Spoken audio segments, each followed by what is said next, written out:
lagi buat apa aja, Cek? Mobil apa? Mobil bagong. Mobil bagus.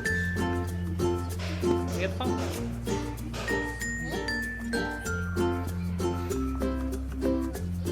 Bisa lah rakit Lego tuh.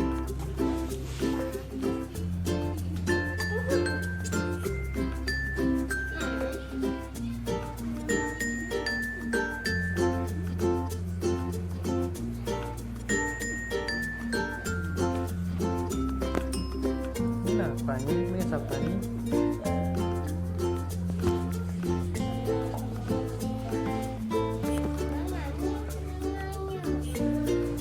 Telinganya.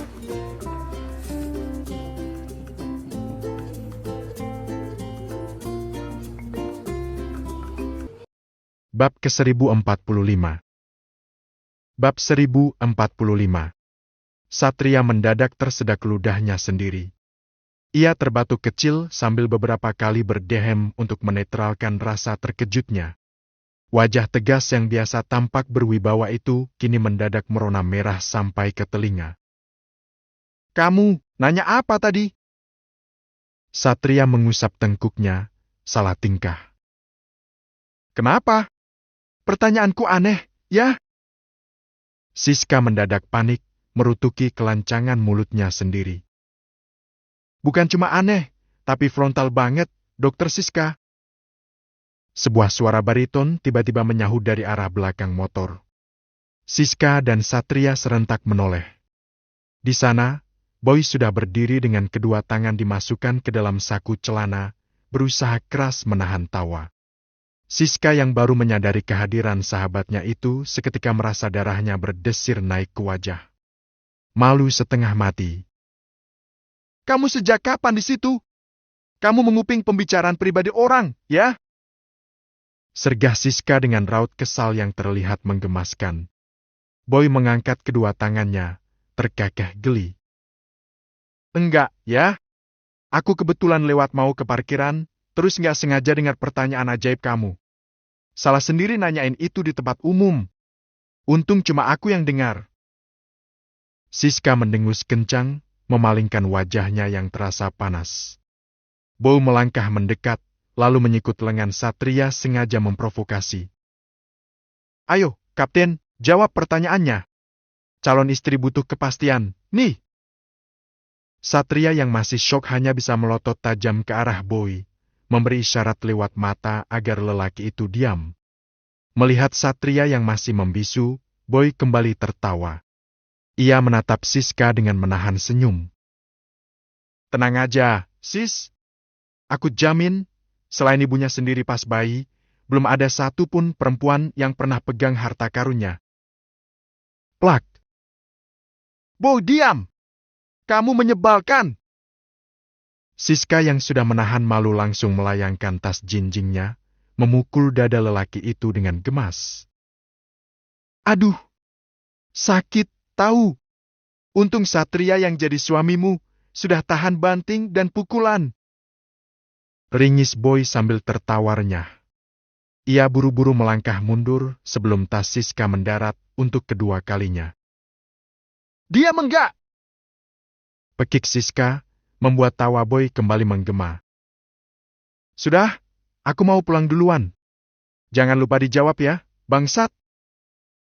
Boy segera beranjak menuju mobilnya sambil tertawa.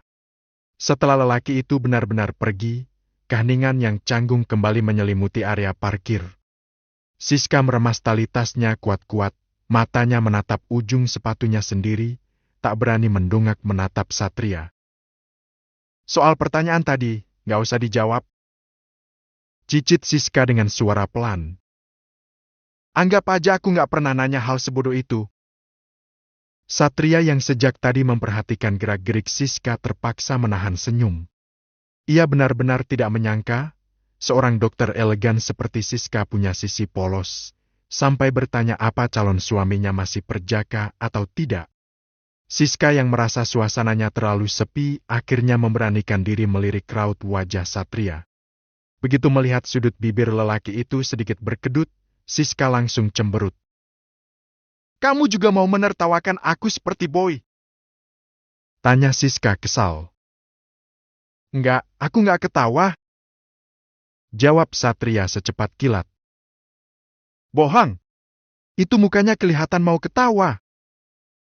Siska memutar tubuhnya hendak beranjak pergi karena terlanjur gengsi. Namun belum sempat Siska melangkah, Satria langsung menarik tangannya dengan lembut. Siska terpaksa kembali menghadap lelaki itu. Satria menatap manik mata Siska, menurunkan nada suaranya menjadi lebih pelan. Apa alasan kamu nanya tentang itu? Siska terdiam, menatap genggaman tangan Satria di pergelangan tangannya. Nggak apa-apa. Aku cuma ingin memastikan saja. Siska menarik napas panjang, mencoba menepis bayangan wajah pucat Tiara yang menghantuinya sejak pagi. Andai kamu pernah tidur dengan perempuan lain sebelum menikah denganku, aku akan berusaha menerima dan menganggap itu masa lalu. Siska menggantung kalimatnya sejenak, menatap lurus ke dalam mata teduh Satria. Asal gak ada anak di antara kalian. Karena kalau sampai ada anak, aku mungkin gak akan sanggup menerimanya. Satria melepaskan genggaman tangannya di pergelangan Siska, menatap matanya dalam-dalam. Siska, aku nggak tahu jawaban ini akan melegakan atau justru membuatmu semakin curiga. Ucap Satria dengan nada suara yang mantap dan tegas. Tapi, kamu akan jadi perempuan pertama di hidupku. Dan semoga, kamu juga jadi satu-satunya sampai akhir hayat nanti. Mendengar untayan kata yang begitu tulus dari bibir Satria, rasa sesak yang sejak pagi menyumbat dada seketika menguap. Senyum mengembang di bibirnya. Maaf ya, aku udah nanyain hal sensitif tadi. Ucap Siska tulus, merasa bersalah. Satria tidak marah. Ia justru terkekeh pelan, lalu mencolek hidung Siska dengan gemas untuk mencairkan suasana. Nggak apa-apa. Tapi jujur, aku sempat kaget. Berarti besok-besok kalau kita sudah sah, aku harus siap-siap ya menghadapi pertanyaan seperti ini. Goda Satria. Satria, jangan dibahas lagi. Pekik Siska manja, wajahnya kembali merona merah di bawah terpaan angin sore parkiran rumah sakit. Di sisi lain, Boy sedang fokus membelah jalanan kota yang mulai padat saat sore menjelang. Tangannya dengan santai mengendalikan kemudi, sementara pandangannya lurus menembus kaca depan.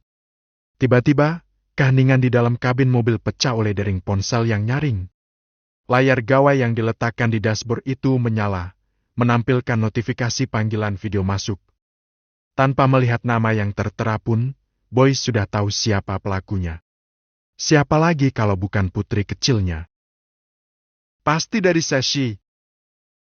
Gumam Boy dengan senyum yang langsung terbit di sudut bibirnya. Demi keamanan, Boy segera menyalakan lampu riting kiri dan menepikan mobilnya di bahu jalan yang agak lengang. Setelah posisi mobilnya aman, barulah ia meraih ponsel dan menggeser tombol hijau untuk menerima panggilan video tersebut. Layar ponsel langsung menampilkan wajah menggemaskan seorang anak perempuan yang tengah cemberut dengan mata berkaca-kaca. Papa di mana? Tanya Seshi langsung, suaranya terdengar sengaus seperti menahan tangis.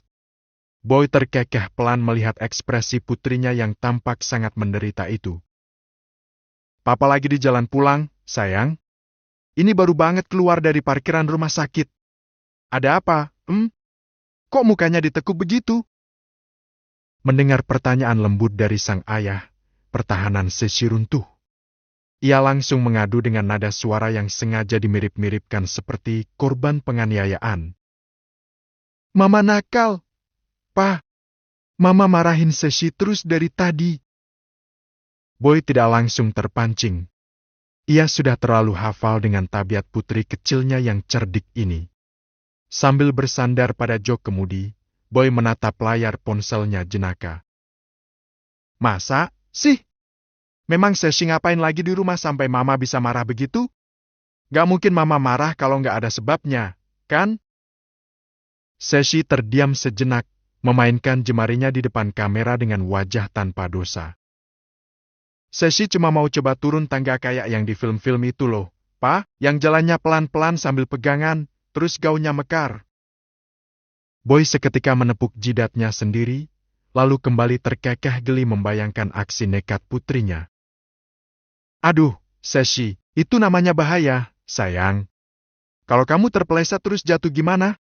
Jadi dalam hal ini, Mama nggak salah kalau marah sama kamu. Mama itu sayang, makanya takut Sesi terluka. Sesi semakin mengerucutkan bibirnya, menyadari bahwa taktiknya untuk mencari pembelaan dari sang papa telah gagal total. Iya, cicit anak itu pasrah. Ya sudah, anak pintar nggak boleh cengeng. Sekarang Sesi minta maaf sama Mama, ya? Papa sebentar lagi sampai rumah. Mau dibawakan camilan apa? Bujuk Boy dengan nada yang sangat lembut, berhasil membuat binar di mata Sesi kembali muncul. Mau es krim coklat yang besar, Pa? Siap, Tuan Putri. Papa pulang sekarang, ya? Bye sayang. Panggilan video itu pun berakhir. Boy menggeleng-gelengkan kepalanya sambil tersenyum, meletakkan kembali ponselnya ke tempat semula. Ia menarik napas panjang, siap untuk kembali menginjak pedal gas dan melanjutkan perjalanannya yang sempat tertunda. Namun, baru saja Boy akan melajukan mobilnya beberapa meter, ponselnya kembali berdering nyaring. Nada dering yang sama kembali memenuhi kabin mobil. Boy sempat mengernyitkan kening. Semula, ia mengira itu adalah Ses yang menelpon lagi karena lupa menyebutkan pesanan camilan tambahannya. Namun, begitu matanya melirik sekilas ke arah layar, dugaannya meleset total. Nama yang tertera di sana bukanlah nama putrinya, melainkan Yasmin. Tumben sekali. Gumam Boy heran. Tanpa membuang waktu, ia langsung menggeser tombol jawab dan menempelkan ponselnya ke telinga. Halo, Yas? Kakak. Boy langsung tertegun. Suara Yasmin yang terdengar dari seberang telepon sama sekali tidak seperti biasanya.